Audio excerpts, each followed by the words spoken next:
kalmado ang bunganga. Ang tagalupa na viral ang mukha. Bip, bip, bip, bip, bip. Bumibip, bip, bip, bip, bip, bip, bip, bip, bip, bip, bip, bip na ba? Ang lahat, Martian, Enrico Pañero, Bip, bip, bip, bip, bip. Bip, bip, bip, bip, bip, bip. Bip, bip, bip, bip, bip.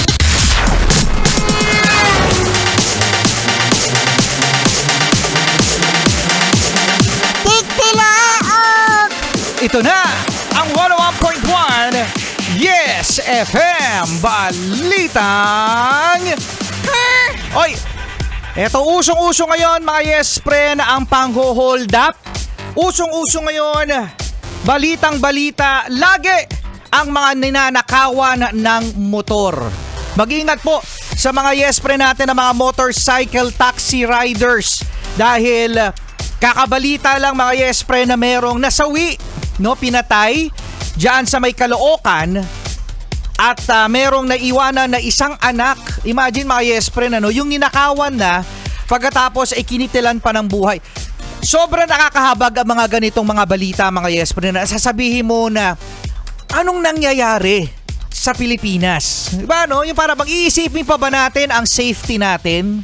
Iisipin pa ba natin sa dami-dami ng mga nagtataas sa mga bilihin, sa dami-dami ng gulo sa politika, pati ba naman safety natin mga Yes Friend ay iisipin pa natin dahil meron na namang isa. Meron na namang isang motorcycle taxi rider ang binaril mga Yes Friend ng kanyang pasahero mula sa Tondo papuntang Carmona, Cavite. Oo, yan. Kaya naman sa mga Yes Friend natin, hindi ko alam kung paano mag-iingat dahil sinasabi nga natin kung gaano kakaingat kung yung mga masasamang loob ay naglilipa na, labas-pasok sa kulungan, adik, o kaya naman ay yung nirarason na kailangan lang nila ng pera, kailangan nila maipakain sa kanilang pamilya. Paano naman mga Yes Friend yung taong ninakawan nila? Bakit? Yun ba walang pamilya? Oo nga! Bakit? Yun ba walang mga anak na mga maliliit na pinag-aaral, pinakakain niya? Oo nga! Bakit? Yung bang ninakawan nila, Martian, mga Yes Friend, ay hindi naghihirap? Oo nga! Oo nga, oo nga, oo nga! Ganon ang realidad. Pagkatapos pag nahuli, ang bait-bait. Diba? Ano sasabihin, Martian? Sorry! Sorry na po! Oh, yun, no? Mabait pa nga yun eh. Oo, no? Mabait talaga pag nahuli. Pero kapag hindi nahuhuli, halang mga Yes Friend, yung sinasabi natin na halang.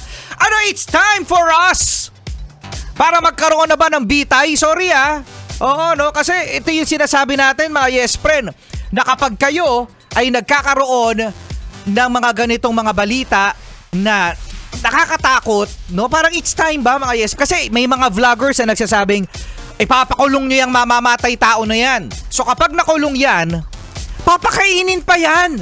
Oo nga! Oh, di ba? Papakainin pa yan eh. Tapos, posibleng makalabas pa rin sa kulungan. Oh. May mga ganyan tayo mga magnanakaw na hindi lumalaban ng patas. Pero itong mga tao na ito mga Yes Friend, na may inuuwi ang pamilya, lumalaban ng tama, sila talaga yung mga sinasabi nating cancer ng lipunan. Oh, yan. Kaya sa mga Yes Friend natin dyan, mag-ingat. Oo, no? Dahil hang sama-sama ng mga balita. No? Kaya yung mga kapulisan, sana maging visible. Maging visible sila. Okay? So ayan pa rin ang ating Solid Cute Morning. Solid Cute Morning. Kasama Rico Pañero at Marcia the Cute.